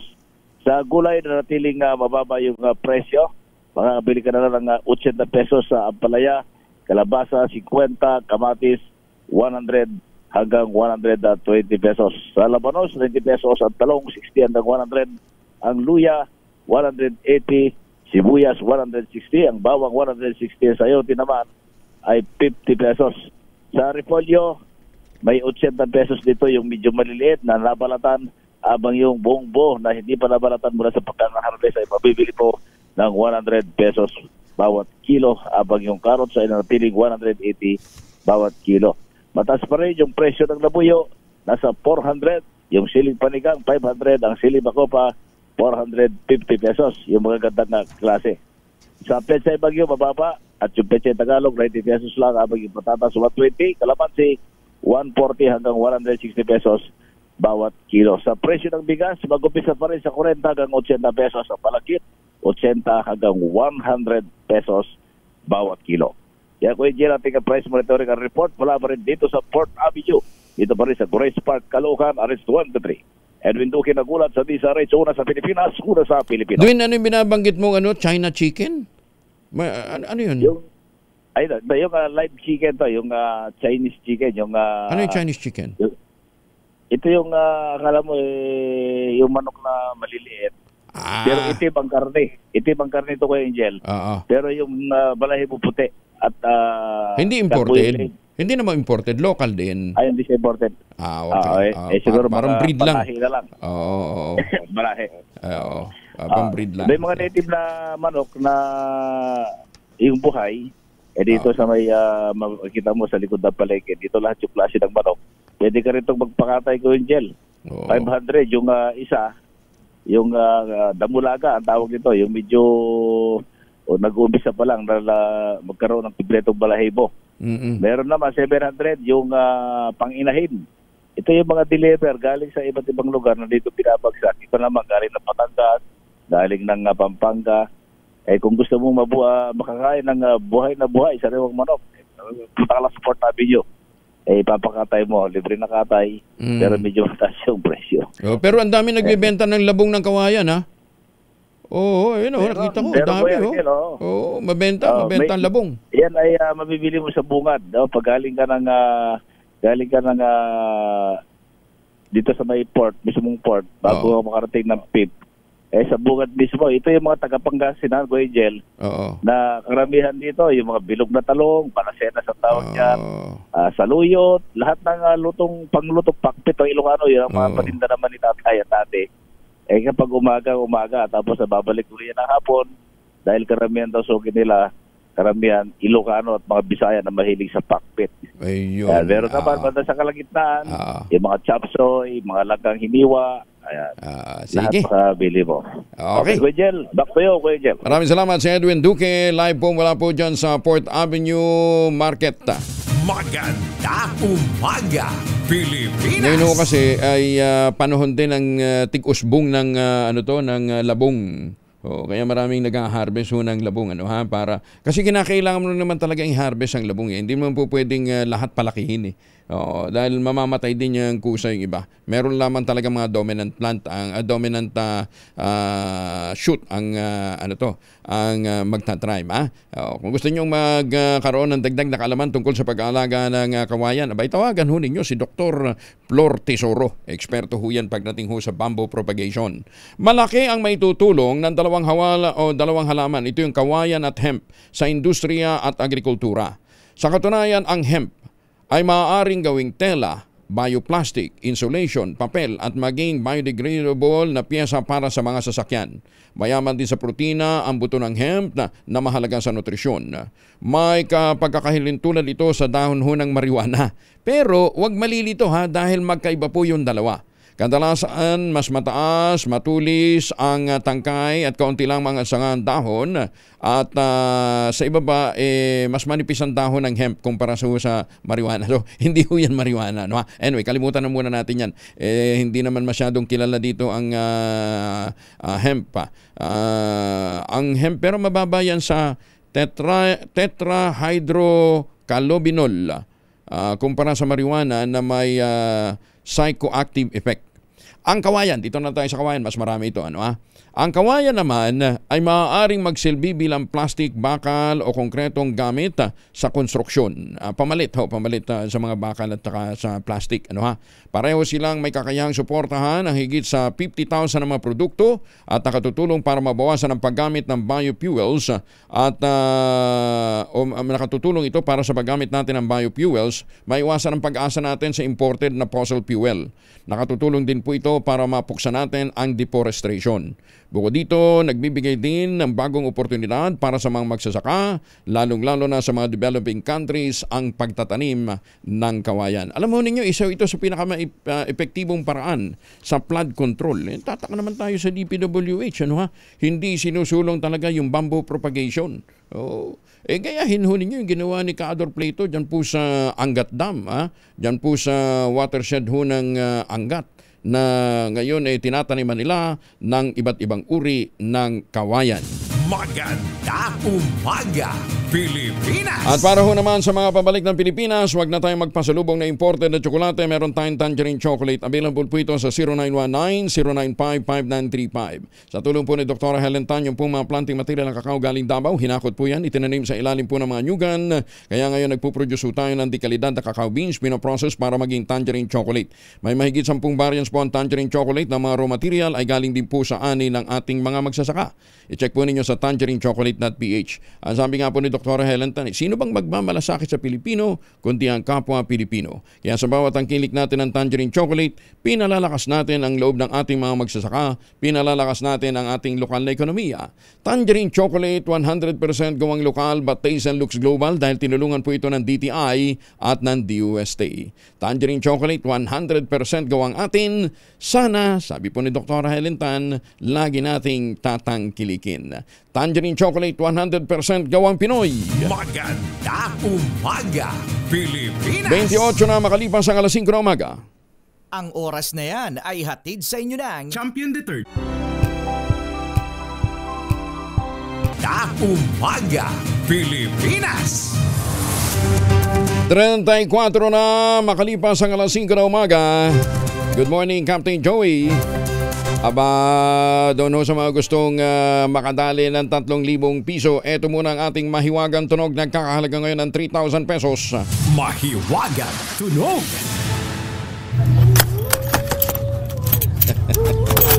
Ayan hindi mechanized isang bagay na mechanized ho yan. Hindi ho yan nananakot. Pero pwede ho ninyong yung mga item na yun, yung item number 1 at item number 2, nakikita din po sa mga lamayan. Ayan. Ang inyong mga sagot, ipapadala po ninyo sa 0919-282-6485. Sundin ang tamang format po ng pagte-text, empty space, name / address / contact number / at ang inyong sagot. Isang beses lamang po maaaring mag-text sa ating text line gamit ang inyong mobile number. Sa mga sasagot online, kinakailangan meron po kayong sharer badge. Ayan, Kaya habang naliligo ho kayo, habang nagbe-breakfast ho kayo, naliligo gamit ang Shield Bath Soap, syempre. At saka nagbe-breakfast, ng masarap na agahan, masustansyang agahan, hulaan na po ang ating mahiwagang tunog. May pasok ha. Baka mamaya pupungas-pungas pa po kayo. Mag-unat ng maaga nang sa gayon may gana tayong pumasok sa eskwela. Di ba, Oxygen Marie? Maganda umaga, Pilipinas! Black Hawk helicopter ng Philippine Air Force nag-emergency landing sa taniman ng palay sa bayan ng St. Bernard, Southern Leyte matapos na mag-function ang engine nito. Detalye mula kay Jimmy Angay-Angay, RH32, maupay nga agad Jimmy. Nag-emergency landing ang helicopter ng Philippine Air Force sa bayan ng St. Bernard, Southern Leyte. Ayon sa report ng Police Regional Office 8, nangyari insidente alas 12:30 kahapon ng tanghali sa taniman ng palayan sa barangay Panyan, St. Bernard sa naturang Lawigan. Agad naman rumesponde ang mga kapulisan sa naturang insidente. Ang Philippine Air Force helicopter may body number 753. Ayon sa pilot ng naturang helicopter ay nag-malfunction ang engine kaya minabuti niya na mag-emergency landing. Wala namang nasaktan sa pangyayari at patuloy ang isinasagawang investigasyon hinggil sa insidente. Kinakumpirma pa ng PNP Camp Roberto Canglion Palolite kung naturang helicopter ginamit ba sa aerial survey ng Office of Civil Defense at Philippine Air Force sa bayan ng sa lalawigan ng Southern Leyte na tinamaan ng Bagyo Tino at nag-area survey din ang mga kinaukulan doon sa Giwan, Eastern Samar. Na dito sa DYVL Action Radyo Tacloban, ito si RH32 Jimmy Angay-Angay para sa DZRH. Una sa Pilipinas, una sa Pilipino. Dagang salamat Jimmy. Kukunti na lang yung ating air assets na nagkakaproblema pa ng ganyan. Ano, ha? Sana naman hindi ho naapektuhan yung pondo nito para sa maintenance, ha? Kasi sa DPWH nawala ho yung pondo para ho sa maintenance ng mga tulay at mga kalye. Diba? Kaya yung mga tulay natin nako-compromise yung seguridad. Dahil nga po sa nawala yung pondo for maintenance ng roads and bridges. Sana sa 2026 budget meron na. Ibalik na. Napunta kasi sa mga flood control Target naman ng Senado na aprobahan ang 2026 national budget ng mas mababa kaysa sa 6.7 trillion pesos na National Expenditure Program na isinumite ng Executive Department. Ayon kay Senate President Tito Soto, marami silang nasilip na items na maaaring alisin. Sinangayunan naman na niya ito ng Pangulong Bongbong Marcos Jr. Giit ni Soto, committed naman ang Senado na makapagpasa ng maayos at malinis na pambansang pondo para sa susunod na taon. Kaugnay nito, plano ng mataas na kapulungan na magsagawa ng budget deliberation mula Lunes hanggang Biyernes. Oras na magbalik ang sesyon sa November 10. Iginit ni Senate President Pro Tempore Ping Lacson, sobrang tapang, sobrang takaw ng mga politikong gustong pagkakitaan ng mga farm-to-market road project. Ito niya sa harap ng mainit pa ring usapin hinggil sa mga manumalyang flood control project na lubhang ikinagalit ng taong bayan. Ganyan naniniwala pa rin si Lacson na magbabago na ang mga sangkot sa katiwalian o kaya'y maglalaylo na sa panahong ito. Matatandang una ng pinuna ng mga senador ang pagdoble ng Kamara sa panukalang budget ng farm-to-market road para sa 2026 kung saan lumobo ito sa 32 billion mula sa original na 16 billion pesos lamang. Alam nyo, because of the developing issues, sobrang tapang, sobrang takaw na lang yung mag-i-insist pa rin. Wala nang kabusugan at wala nang katakot-takot yun. I'd like to believe na magse-self-reform. I'd like to believe na magse-self-reform naman. At least for a while. Oo naman. Sana naman matakot na sila ngayon dahil naghahabol na ho ang taong bayan ng pananagutan dito po sa flood control issue.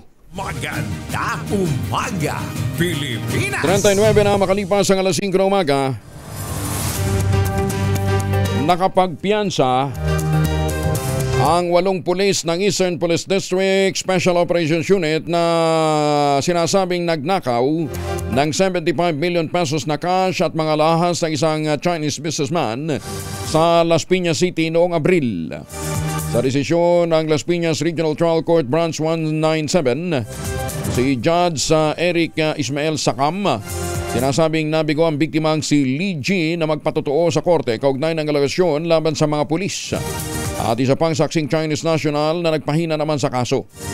Iginit ng korte tanging ang mismong biktima lamang ang makapagpapatotoo sa tunay na nangyari sa manoy robbery extortion. Dahil dito inirekomenda ang pansamantalang paglaya ng 8 pulis kapalit ng 300,000 pesos na piyansa ng kada isa. Nagugat ang reklamo sa manoy hindi otorisadong operasyon ng pulisya sa pahayag ni Ligi dahil sa hindi umano ito nakasaad sa inihaing arrest warrant ng mga nagpakilalang pulis pero bihis sibilyan. Nasilayan naman ang namumukod tanging Perigi Full Moon o Super Moon kagabi. Ayon sa Old Farmer's Almanac, tinatawag din ang buwan na ito bilang Beaver Moon dahil sa panahong ito nagsisimulang magtago ang mga castor o beavers sa kanilang mga lodges kung saan sila ay nag-hibernate para ho sa panahon ng taglamig. Ang beaver ay isang uri ng hayop na kilala sa kanyang kakayahang magtayo ng dam at mga bahay na tinatawag na lodges gamit ang kahoy at mga sanga.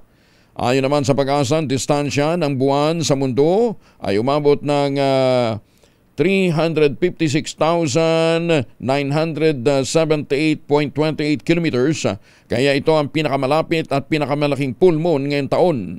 Nasa 7% na mas malaki ito at 15% na mas maliwanag sa karaniwang na full moon. Ayan. Kaya doon sa mga nakasaksi nito kagabi, congratulations sa isang phenomenon ang inyo pong nakita.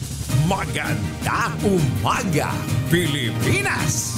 Formal nang nanumpa sa Supreme Court ang 4 na bagong justices ng Sandigan Bayan. Ito po ay sina Associate Justices Robert Victor Consunji Marcon at Maria Ana Bereño Sagayo. Itinalaga dalawa pa na sa Court of Appeals, yung dalawa sa Sandigan Bayan. Sina Justice Maria Ana Bereño Sagayo at Justice Robert Victor Consunji Marcon. Sila po ay papasok sa CA. Pinalitan ni Marcon ang binakanting pwesto ni CA Associate Justice Fernanda Lampas Peralta na itinalaga naman bilang presiding justice. Pinalitan naman ni Sagayo si retired CA Associate Justice Jacinto Pajardo Jr.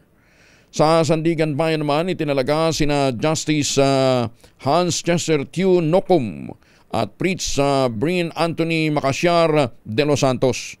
Pupunan ni De Los Santos ang binakanting posisyon ni Associate Justice Geraldine Pate Ekong na itinalaga bilang presiding justice ng Sandigan Bayan, habang pinalitan naman ni Nocom si retired Sandigan Bayan Associate Justice Bernelito Fernandez. Ayan, mukhang mapapasubo ang dalawang bagong justices ng Sandigan Bayan sa dami ng mga asuntong ipapile sa kanila ng ombudsman.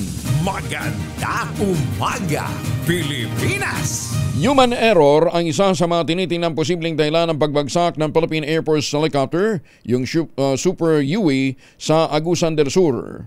Ayon kay Philippine Air Force spokesperson Colonel Cristina Basco, bukod sa human error, hindi rin nila isinasantabay ang kalagayan ng panahon, gayon din ang mechanical condition ng naturang helicopter.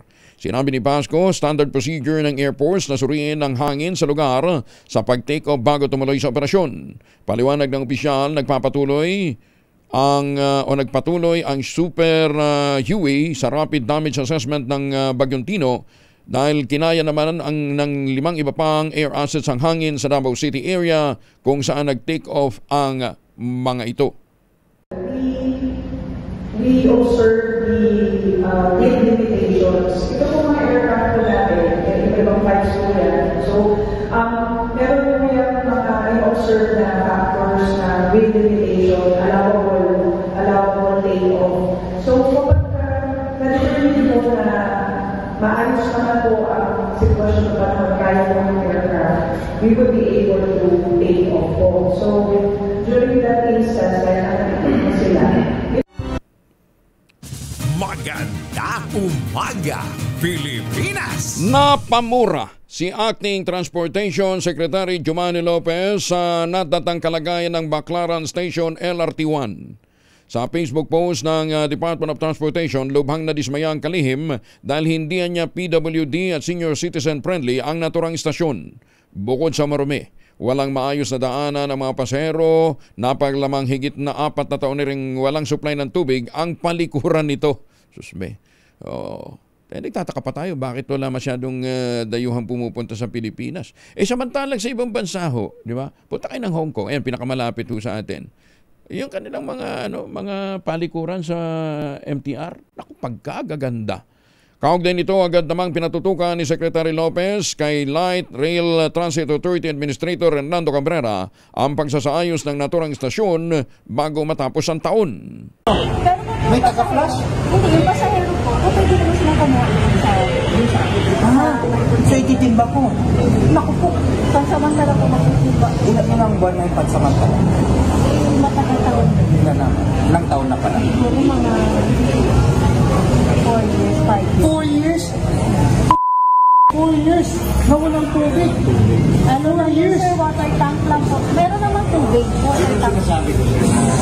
Dito sa lugar na to, kung line 1, Maynilad yan di ba? Maynilad. Kaya ang Maynilad at saka Lorenzo, sister company. So bakit nahirapan sila na ayusin? Sister company silang dalawa So dapat walang rason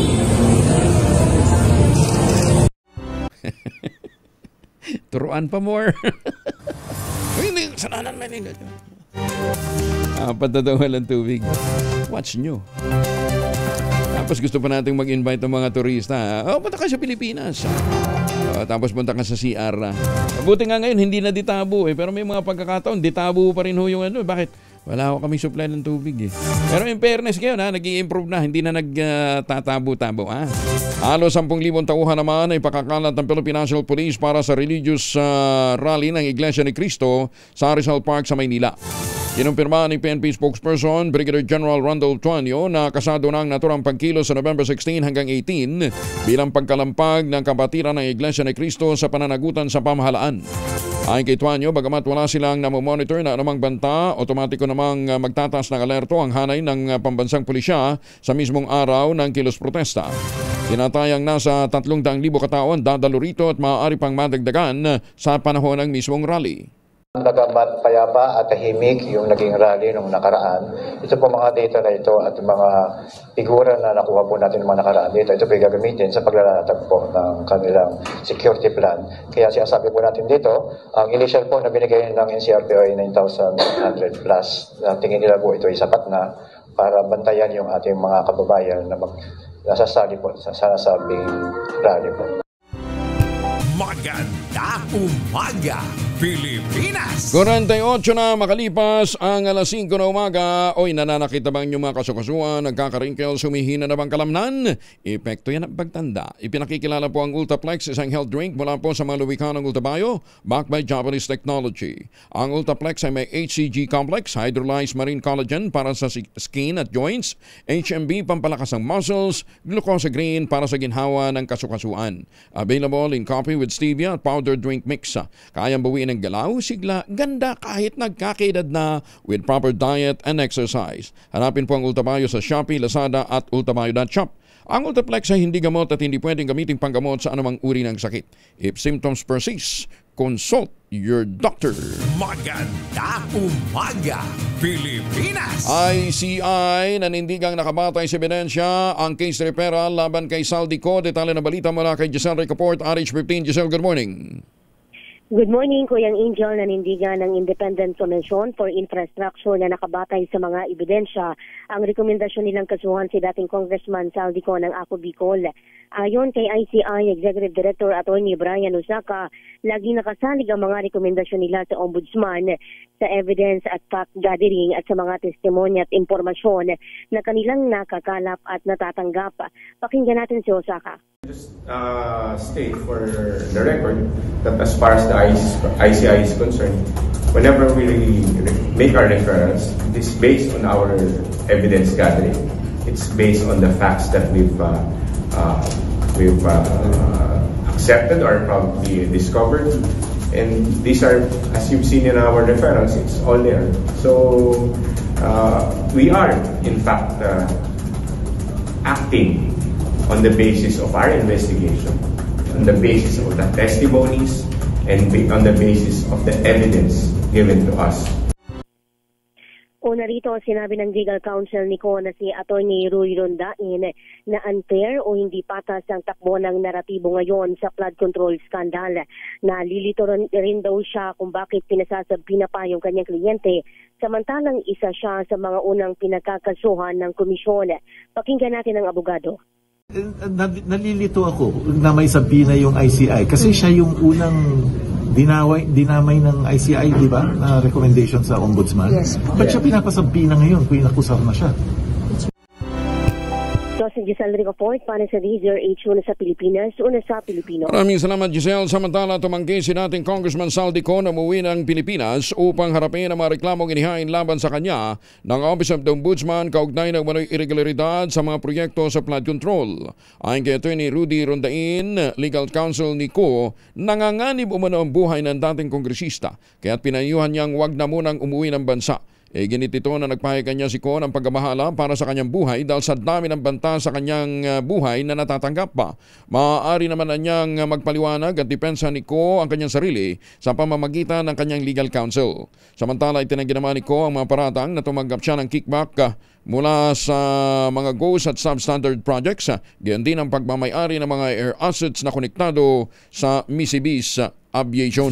Maganda umaga, Pilipinas! Fourth quarter nationwide earthquake drill. Kasado na ngayong umaga. Detalye ng balita mula kay Jel Paro sa RH52. Jel. Kuya Angel, inaanyayahan ng Office of Civil Defense sa publiko na lumahok sa ika-4 at huling nationwide simultaneous earthquake drill ngayong taon. Ganap na alas 9 ngayong umaga sa bayang magdadak cover and hold ang mga tagapan ng gobyerno sa buong bansa bilang paghahampas sa malalakas pang lindol. Ayon sa OCD, tampok sa drill ngayong Biyernes ang preparasyon sa senaryo sakaling magkaroon ng magnitude 8 na lindol sa Manila Trench. Tumutukoy ang Manila Trench sa mahabang oceanic trench na nasa kanluran ng mainland Luzon at maaaring magdulot ng tsunami sakaling umuga ng malakas. Isasagawa ang ceremonial pressing of the button sa Ilocos Sur, pero lalahok din dito maging ang mga lokal na pamahalaan dito sa Metro Manila at iba pang opisina sa buong bansa. Ito ang unang nationwide drill matapos ang malalakas na lindol na yumanig sa Cebu at Davao Oriental kamakailan. Ito sa Edniel Parrosa, nag-uulap para sa DZRH. Una sa Pilipinas, una sa Pilipino. Maganda umaga, Pilipinas! Salamat, Edniel. 8 minuto na lamang. ACS na umaga. Number 1 LAL Pilipinas. 5 minuto na lamang, ACS na umaga. Pagdaraos ng Magarbo at Bonggang Christmas Party, pinagbabawal ni Transportation Secretary Lopez sa lahat ng mga ahensya na nasa ilalim ng kanyang tanggapan. Detalye mula kay Val Gonzalez, RH5. Val, good morning. Morning, Kuya Angel. Pinagpapaliban ni Secretary Giovanni Lopez sa Department of Transportation ng mga mararangya at malalaking pagdiriwang ng Pasko at Bagong Taon. Ito'y bilang pagbibigay dangal at pakikiramay sa mga biktima ng sunod-sunod na mga kalamidad sa bansa. Sa isang memorandum na nilabas at pirmado ni Lopez, inutusan ng kalihim ng DOTR at mga touch agencies nito na iwasan ang mga magagastos na pagdiriwang ng year-end sa buong kagawaran. Paliwanag ni Lopez, kahit ng mga pagtitipon sa year-end ay nakapagpapalakas ng moral at pagkakaisa sa opisina, ito'y nangangailangan pa rin ng paggamit ng pondo ng gobyerno at oras lamang sa gagawing paghahanda. Git ng kalihim, marami ng mga Pilipino ang labis na naapektuhan ng mga kalamidad gaya ng lindol, bagyo, baha at pagsabog ng bulkan mula sa iba't ibang rehiyon sa bansa nitong nakalipas na mga buwan. Dahil dito aniya, marapat lamang na maging sensitibo, makatao at huwag nang magdaos ng mga malakihang pagdiriwang ngayong taong ito. Ako si Val Gonzalez, DZRH, una sa Pilipinas, una sa Pilipino. Pero siguro, Val, kung halimbawa yung maliliit na party na lang ng opisina, no, pwede naman siguro. Wag lang masyadong bongga, di ba? Ganun nga, Kuya Angel, yung mensahe ng palihim, huwag na yung gagawin pa sa isang hotel na mamahaling hotel. Huwag na kayo Pwede namang magsalo-salo na lang sa isang order ng kare-kare. Yung mga empleyado, yun yung gustong sabihin ni Kalihim Lopez. Kaya nga, Bal, yung mga yung giveaway natin dito sa opisina, no, ha? Huwag mo na ring intayin, ano, ha? Dahil idodonate natin yan sa mga naging biktima ng kalamidad. Okay lang ba? Okay lang yun, Kuya Angel. Kaya wag na rin umasok si Miss Pieces. At si taon-taon kong binibigay.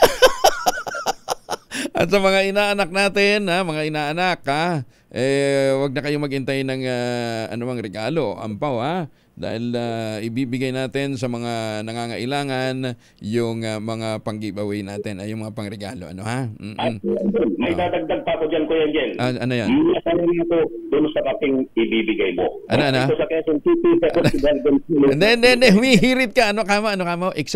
Exempted ang? Hindi, Kuya Angel. Ako'y kwan na, Kuya Angel. Ako'y masaya na dun sa kape. Hindi, i-wave na nga natin yung kape. Wala na nga. Ikaw naman, oo. Noodles na lang, Kuya Angel. Kahit na... Talagang hinirit, Talagang hindi binatawad. Sige, Val, thank you.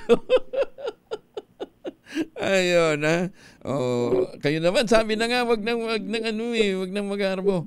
Hindi, ganito na lang, sa mga magpa-party, mag-exchange gift na lang kayo. Ayan, para mas inirit talaga ni Val, Maganda umaga, Pilipinas! Nagmahal yung kape. Oo.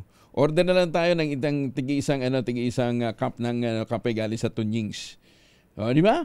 Lalagyan naman natin na Ano yun, Tunying? Kalabasa ensimada. Lagyan natin isang pair ng kalabasa ensimada at saka yung kaping barako ng Katunyings. Di ba? Ganda. At least meron, di ba? Sige, babalot natin yan. Yan maluwing ilagyan natin sa gift basket, gift pack. Diba? Lakihan na lang natin yung gift basket, di ba? Oo. Ay, gagastos pa tayo sa gift basket, Timba na lang. Nananatiling nasa 1.7% naman ang inflation rate ng Pilipinas sa buwan ng Oktubre. Sa datos ng Philippine Statistics Authority, pareho ito sa naitalang inflation noong buwan ng Setyembre. Paliwanag ng PSA, nagpanatili sa mabagal na inflation ang mabagal ding pagtaas ng presyo ng karne ng baboy, gatas, itlog, dairy products at iba pang ready-made products. Magtanim ng kawayan para sa kalikasan at kabuhayan, yan po ang iiwanan natin sa inyo sa tuwi-tuwi na. Ang ating quote of the day ngayong araw na ito ay mula po kay Sigmund Freud. Sigmund Freud. Austrian neurologist. Pakilapit mo naman konti, hindi ko mabasa eh. He who talks, who lacks sex speaks about sex. Hungry talks about food. A person who has no money talk about money. And our oligarchs and bankers talk about morality.